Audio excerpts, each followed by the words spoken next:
sedikit inspirasi dari saya, tambahan. Tadi Romo Step sudah mengungkap bahwa yang namanya lapar itu semua dari kita pasti pernah ya. Maka lapar itu normal dan wajar. Tapi yang tidak wajar itu adalah kelaparan. Ya. Kelaparan itu lapar yang terus menerus yang tidak ada peluang bagi kita untuk bisa dapat makan. Kita hidup di dalam keadaan miskin, tidak punya uang untuk membeli makanan, dan itu dalam jangka waktu yang panjang, dan itu banyak dialami oleh saudara-saudari kita. Saya lagi mulai pikir-pikir apakah saya pernah kelaparan ya. Saya kira pernah. Sampai hari Minggu itu kalau ke gereja itu nggak sempat, nggak ada sarapan, nggak ada makanan. Maka tujuan saya dulu menjadi altar boy, putra altar setiap Minggu pagi jam 6 di Paroki Santa Maria Tangerang. Itu adalah numpang sarapan di pastoran. Karena Romo Hadiwijoyo sangat baik, waktu itu beliau bilang, anak-anak misdinar yang rajin pulang misa langsung sarapan di pastoran. Maka motivasi saya ekaristi Minggu pagi bukan untuk melayani Tuhan, tapi untuk dapat sarapan di pastoran.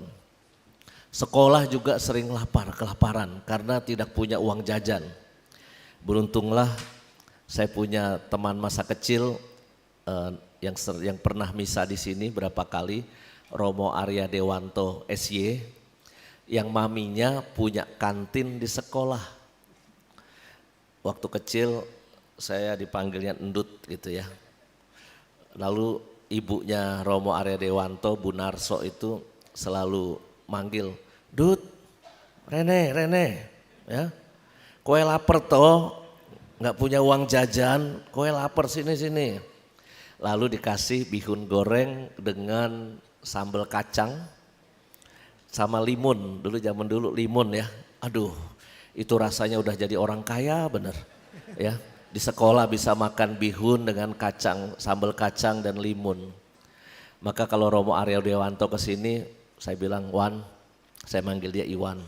Wan, sini aku traktir di Susihiro, saya bilang. Sebagai balasan dulu ibumu suka kasih aku bihun goreng sambal kacang. Bapak saya suka masak. Ini ada kakak-kakak saya di sini. Bapak saya suka masak karena apa? Karena ibu saya seorang aktivis. Sana kemari pelayanan di gereja, di PKK, di kelurahan.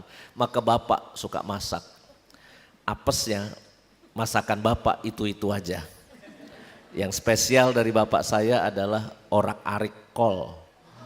Jadi kol dicacah-cacah. Kalau punya duit dikasih telur. Kalau nggak punya duit ya kosongan aja itu orak-arik kol. Dan bapak saya gayanya selalu sama di penghujung masak, pukul wajan. Tek, tek, tek, tek, tek, tek. Lalu kita anak-anak pegang piring dari kaleng itu. Bapak saya ngomong apa dalam bahasa Jawa? Enak karepmu, ora enak karepmu. Maksudnya apa? Enak nggak enak terserah lo. Adanya cuma ini. Jadi kita anak-anak zaman dulu itu nggak terbiasa milih makanan. Apa yang orang tua kasih di meja, ya itu yang kudu kita makan. Beda sama anak zaman sekarang. Mungkin karena papa mamanya dulu orang miskin, maka selalu berpikir, dulu aku susah makan, sekarang anakku tidak boleh susah seperti aku. Ya banyak orang tua yang dulunya miskin, ini kan wajah-wajah orang miskin dulu nih ya kan. Pasti ketika punya anak jangan sampai anakku susah seperti aku. Nah pasti habis ini nanya ke anaknya, nak mau makan di mana kita? Mau Japanese, mau Western, mau Indonesia atau mau apa? Punya pilihan. Anaknya juga suka belagu ya kan, bosen mah Japan ya, kita makan di sini aja deh. Makan ini. Karena apa? Ada pilihan. Tapi orang zaman dulu tidak punya pilihan dan itulah yang harus kita makan.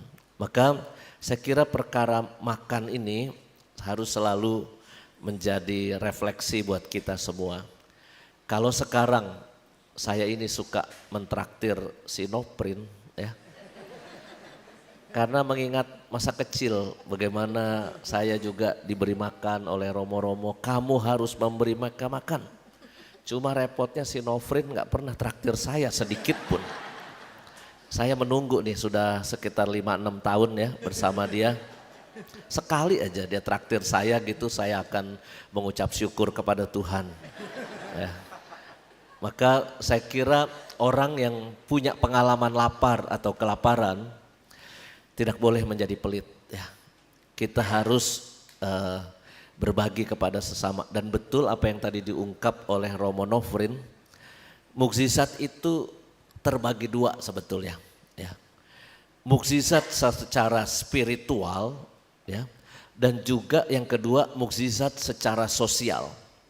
Secara spiritual kita pikir bacaan kitab suci hari ini 5 roti 2 ikan itu kan diangkat oleh Tuhan Yesus. 5 roti 2 ikan, aku mengucap syukur kepadamu ya Tuhan, berkatilah roti dan ikan ini.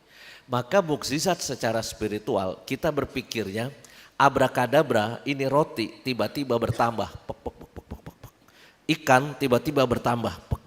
Karena apa? Mukjizat yang Tuhan bikin secara spektakuler. Apakah bisa begitu? Bisa.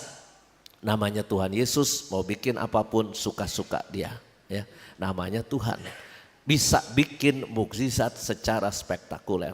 Tapi tadi Romo Nofrin menyebut apa yang diberikan oleh anak kecil, 5 roti dan 2 ikan, itu ternyata menggerakkan hati orang lain. Itu yang namanya mukjizat sosial. Ada yang tahu nama anak kecil yang memberi roti kepada Tuhan Yesus? Ada di mall-mall, roti boy namanya. Jadi si boy ya. Anak yang memberi roti kepada Tuhan Yesus namanya si boy ya.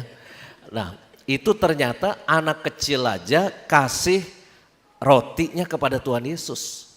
Apalagi ibu-ibu yang ada di situ. Nggak mungkin kan ibu-ibu yang lain nggak bawa bekal. Namanya ibu-ibu kalau pergi sama anak, pergi jauh pasti bawa bekal.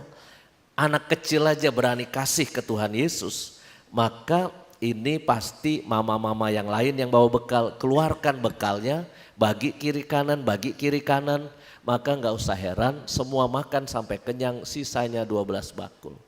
Sebetulnya Indonesia ini tidak perlu ada kelaparan. Tidak perlu ada orang miskin kalau terjadi mukjizat sosial. Yang nyimpen emas di brankasnya 74 kilo. Coba dipotel-potel lah dikit-dikit ya. 10 gram, 10 gram, 10 gram. Kan berapa orang tuh dapat 74 kilo.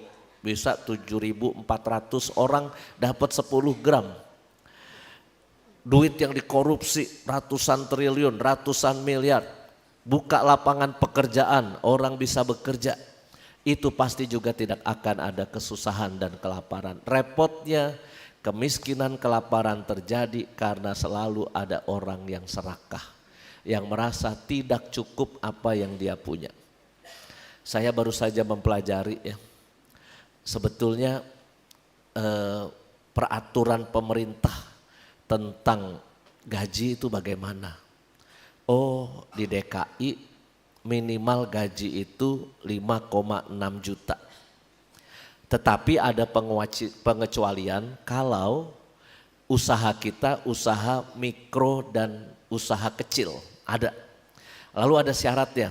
Usaha mikro itu berapa? Penghasilan bulanannya berapa? Usaha kecil penghasilan bulanannya berapa? Ya. Ternyata Samadi itu termasuk usaha mikro, bukan usaha menengah atau besar, Samadi. Apalagi ini lembaga agama. Maka ada aturannya, terus saya baca. Ternyata peraturan untuk gaji karyawan untuk bisa sejahtera itu harus 50% di atas garis kemiskinan DKI. 50% di atas garis kemiskinan DKI. Lalu saya cari garis kemiskinan DKI itu berapa? Ternyata DKI garis kemiskinannya 850.000 rupiah. Jawa Tengah, Jogja itu pasti lebih kecil lagi garis kemiskinannya. DKI mungkin paling tinggi. Maka usaha mikro dan kecil itu bisa harus menggaji 50% di atas garis kemiskinan itu. Jadi harus 850.000 ditambah 425.000, maka 1,2. Pertanyaannya, hidup di Jakarta 1,2 juta cukup apa enggak? Kurang pasti. Ya. Saya tadi malam baca TikTok. Kalau kita pengen damai bahagia, tidak kekurangan apapun, minimal kita harus punya tabungan 300 kali gaji kita hari ini. Jadi kalau si Nofrin nih punya gaji uang saku 2,5 juta dari Kuskupan, 2,5 atau 2 juta ya? Oh 2 ya, kok gue 2,5 ya?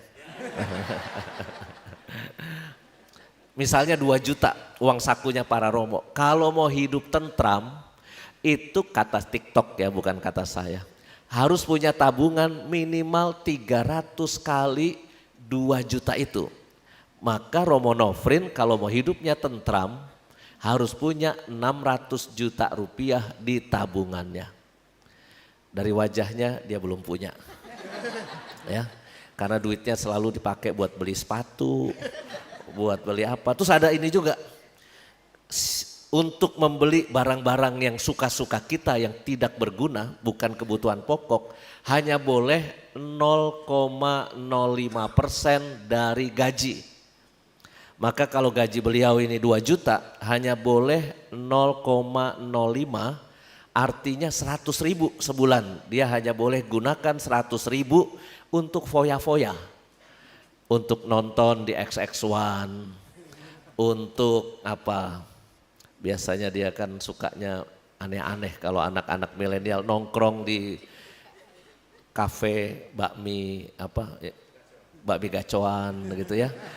Itu pokoknya hanya boleh 0,05, lebih dari itu wah kacau keuangannya. Maka sebetulnya ibu-ibu di sini ini paling pinter lah ya. Uang berapapun yang dipunyai Anda itu pasti bisa mengkotak-katik. Maka buat saya, kita hidup di zaman yang sedang berjuang dengan keadaan ekonomi, kita membutuhkan rahmat dari Tuhan untuk bertahan, tapi juga kita tidak boleh berkata seperti para rasul, yang ada pada kami cuma 5 roti 2 ikan, kami masih miskin, kami orang susah juga, gimana kami bisa menyumbang? Enggak. Saya kira apapun yang kita punya, mari kita serahkan kepada Tuhan, kita mohon berkat, bekerja keras, berjuang, lalu nanti kalau Tuhan memberikan berkatnya kepada kita, jangan lupa kita memberikan itu kepada sesama kita. Ya. Mudah-mudahan ini menjadi spiritualitas yang bisa terus kita renungkan.